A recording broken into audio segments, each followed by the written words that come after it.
Hi everyone, welcome back to my channel. So today we are filming a very quick, very spontaneous video because I actually planned a completely other video, thought I had all the clips and half of them have been deleted.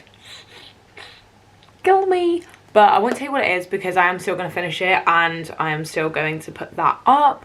So, I'm going to be rating places to go for food, drinks and bottomless brunches, coffees in Bristol. Thought it'd be just a fun, quick, easy video. Actually, my sister also helped me out with the idea. Shows you that. Because, we go out quite a lot and then, if you want to know some recommendations, then here's your place to find out. So yeah, I'm just going to go through what, in my opinion, is the best places to go in Bristol and then also places that I really want to go to. Then when I go, maybe I could do another video where I rate them, or if I go there in a vlog, then we can rate it. But yeah, so I'm going to stop rambling and let's rate some places. So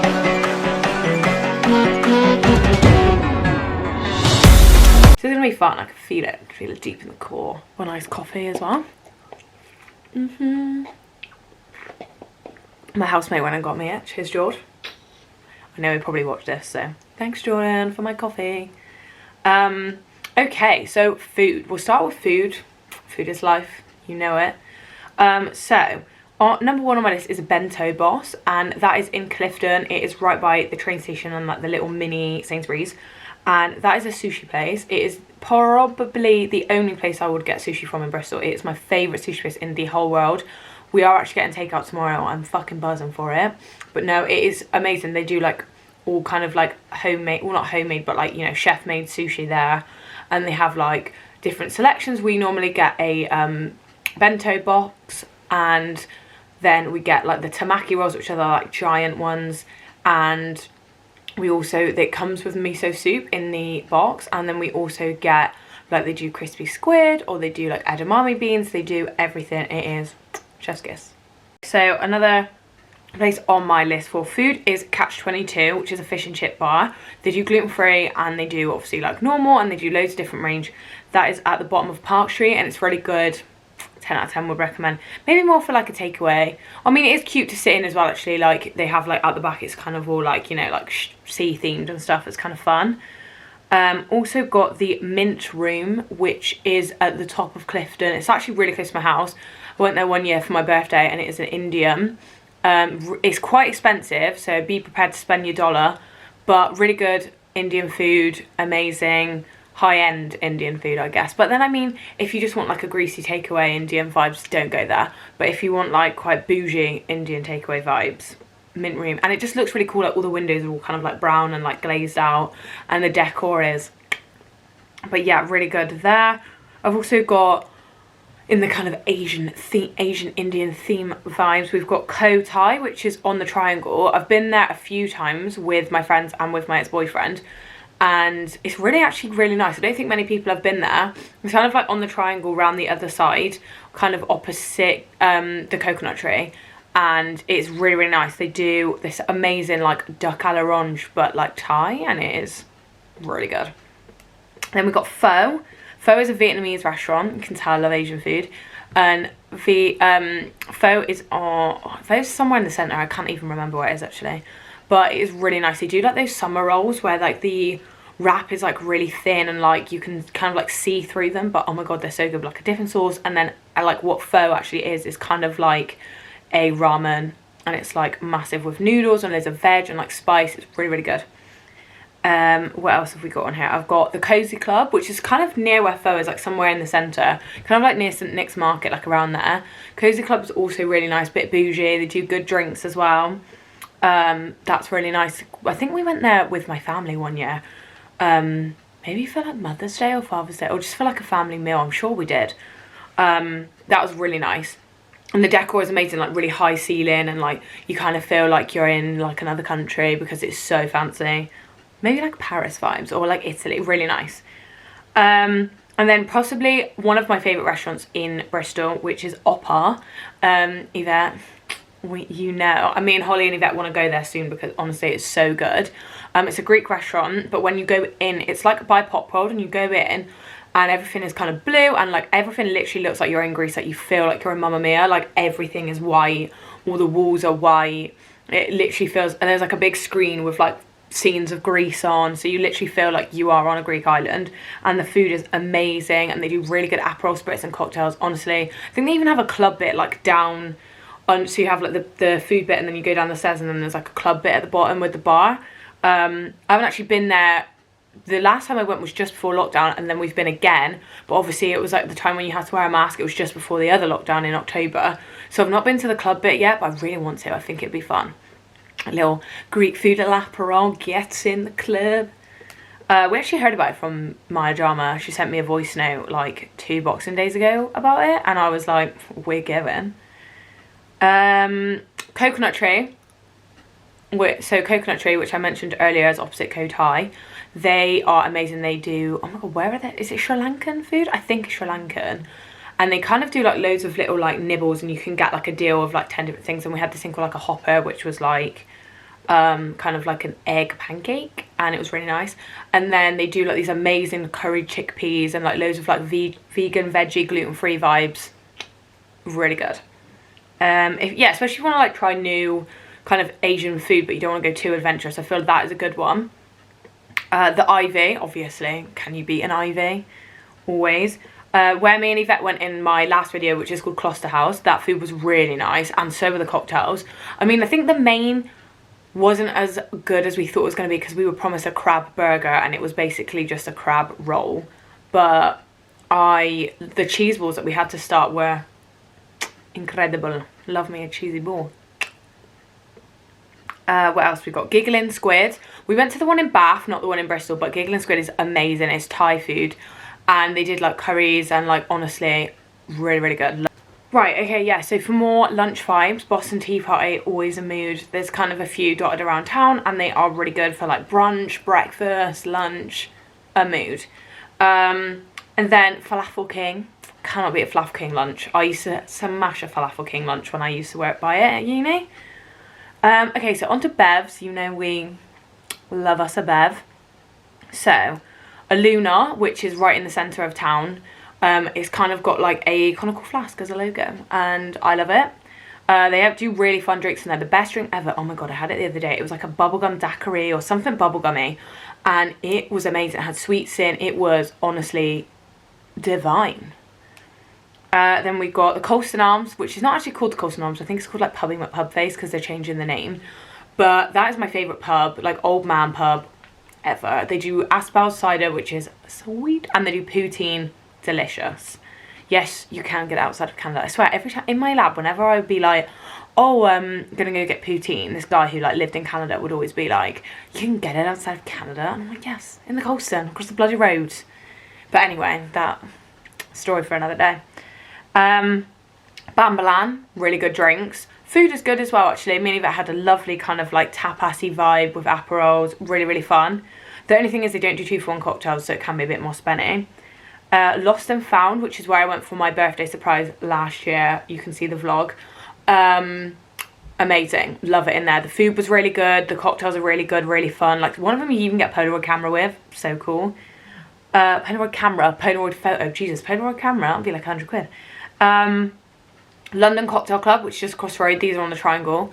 London Cocktail Club is so fun. A man once squirted cream into my mouth like while we were waiting at the bar. It was so funny. And then there's a video that I love of me and Holly is like squirting a shot into my mouth through a syringe. So that's fun. I do like it in there. So the Florist is also really good for cocktails, but I don't think it's as good for food. I've heard mixed things about food. And then there's on Park Street, there's another bar called, I think it's called All Bar One or All for One, something like that. And it basically is a really cheap 2-for-1 cocktail bar, and you can get pictures in 2-for-1, and it is amazing. It's quite shitty, but also amazing at the same time, because they do really cheap cocktails. So if you want to just go there for a little, then hit it up. What else we got? Lane 7 is new, and it's kind of like next to Slug and Lettuce on Millennium Square, right in the centre. And it is like a games bar. It's got like beer pong. It's got, I think it's got Porn San Martini pong. It's got like the basketball hoop things. It's got bowling. It's got darts. It's got loads of games, fun arcade games. I feel like that'd be a really good first date, or like just a really fun hang out with your mates. So it's really, really cool in there. They've also got a photo booth. Went there the other day after a bottomless brunch, and I loved it. It was so good. was super fun. I'm fucking on one right now. That coffee is gone straight to the head. What else we got? Also, like, speaking of Lane 7, Slug and Lettuce is also really good for bevs, although apparently at the minute the service is awful. We actually got turned away the other day because they'd overbooked, even though we booked like months in advance. So don't know how much I actually rate Slug and Lettuce at the minute, but when you can get in there, they have loads of cocktails and it's really fun. The Zaza Bazaar bar, which is like underneath Zaza's, really cheap cocktails, like 2 for £10 or 2 for £12, and yeah, really good cocktails. Also quite cheap shots as well. Very, very good. I like it in there. It's a bit random because it's like underneath where everyone like walks, but it's super cute and it's always free because I don't think people realise that you can just go there for a bev, so they will now. What else we got? The Grain Barge is also quite cute for like a pint, and it's obviously like right on the water, so on like a sunny day, sat outside with a pint on the Grain Barge is the dream. It's right by my house as well, so I'm always very tempted. What else we got? Oh, for food, I forgot to say the Athenian in the containers by Wapping Wharf is also amazing. And then for a drink as well, Broken Dock, which is like right in the little harbour, kind of like near to Millennium Square. There's a tiny cute little harbour and it's in there. I've never been there for food, but apparently the food is really good. But the drinks are really nice there. It's really chill and it's like right by the water, so it's always fun. And they have like fire pits and like umbrellas and stuff. It's really nice.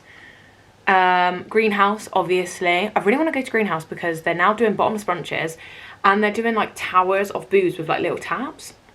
See you there, honeys. I really want to go. What else we got? Okay, so on to bottomless brunches. So Turtle Bay bottomless brunch is amazing. The one we did there the other day was so good. Like the woman serving us just gave us so many bevs. It does depend on who you get because sometimes you don't get that many bevs because they're like, you can only have one or you have to finish it. But this one was just pumping them out. I also did one at Steam like a few years ago and that was really good because they put like the Prosecco bottle on the table and just let you pour, and then they just bring you bottles of Prosecco, so that one's quite good. And then also Revs, which we're doing in a few weeks. Haven't actually yet done it, but I heard it's really good. And also Aluna do a really good one as well. Haven't done it, but will be really good.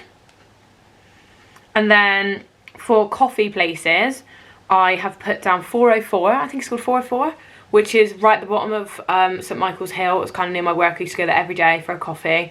Really cute. They do like vegan, gluten-free, loads of fun stuff. The guy in there was great. He was Australian and he used to give me a free brownie from time to time. I love him.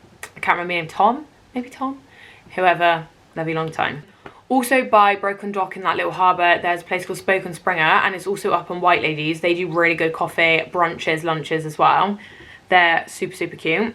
Then I think that's where I had my first matcha coffee maybe.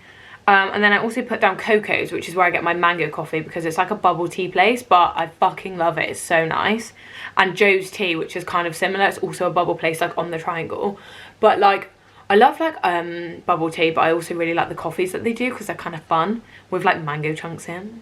I win. And then lastly, I've got Fresca, which is like, it is a chain, but it's just so nice. Like they do like kind of independent coffee and like Vietnamese coffee. Vietnamese coffee will get you addicted. And because it's with condensed milk and it's so sweet and so nice. And then do like Vietnamese like lunches as well, so that's really nice. But yeah, so that's all the places that I've been to and that I've like rated, and then I'm gonna just go through my list of places that I really want to go, so then when I go we can update this. So I really want to go to Rose Marino's, which is like at the top of this hill. There's a really cute little, it's like a cafe and restaurant, and it literally looks like you're in Italy. It's like opposite the Mint Room. It's so cute. I love it. I really want to go there. I also want to go to Cote. I hear that Cote is very good and fancy. And Piccolino's, which is kind of near the Cote by Closter House, right in the centre, by like Apple and stuff. There's Piccolino's, which is where like Madison, Rachel and Hannah go in Manchester, but we want to go in Bristol. I feel like it'd be fun. Gin and Juice, which is a bar on Park Street that's new. Really want to try that. You know me and gin. And there's Pizza Rover, which is kind of like a cute little like pizza kind of hole in the wall vibe, which looks really fun and cute. Under the Stars, which is on a boat. I mean, can you beat anything on a boat? Then there's like Bravas, Wakiko, which is an Indian one. Bravas is a tapas place, but it's so hard to get in there because it's really good. Then there's like Wakiko, which is an like Asian tapas place, which I really want to try. And then there's like Aqua on Welshback. I want to do their bottomless brunch. Might be really good. Pasta Loco, and there's another one called like Motta Bene, which is on Park Street, and it's got like all lights in the ceiling, and it's like a authentic Italian. They make their own pasta and everything, so really want to go there. And my friend who is Italian, Dan, he well, half Italian, he said it's the best Italian that he's ever been to, like the most authentic, so I have to go. Then there's Breaking Bread, which is up on the Downs. It's like the big kind of what is the word, I think, marquee, and it's like a restaurant, and they've got loads of like stands and stuff, which sounds really fun. Then there's Harbour and Brown's, the Bristolian, which is like an old pub, Hubbock's, which is meant to be really good, Seven Lucky Gods sushi place, the Real Greek, kind of obvious, and Brown's. So yeah, that is all of the new places that we want to try. We kind of like just make lists and make our way around, and then if we really like somewhere like Opera, we go there a few times, or like Bento Boss, we get takeout from there all the time, and it is really pretty inside, so we do try and go there if we can. But yeah, so I hope you enjoyed this video of me telling you the best places to go in Bristol. Let me know in the comments below if you like any of these places, or if you go to them, hit me up. But yeah, so this video is just really random, I know, but my other planned video got deleted and I just wanted to get something up. But I hope you enjoyed it anyway. Give it a big thumbs up, subscribe to my channel, go to my Instagram, TikTok and Facebook, Twitter, all brush up and blush up. The Instagram now has a underscore underneath though, because basically my old account got deleted, like I said in my other video. So it's basically the same name, just with an underscore at the bottom. You'll find it. But yeah, I will see you in my next video, and I hope you had a good weekend.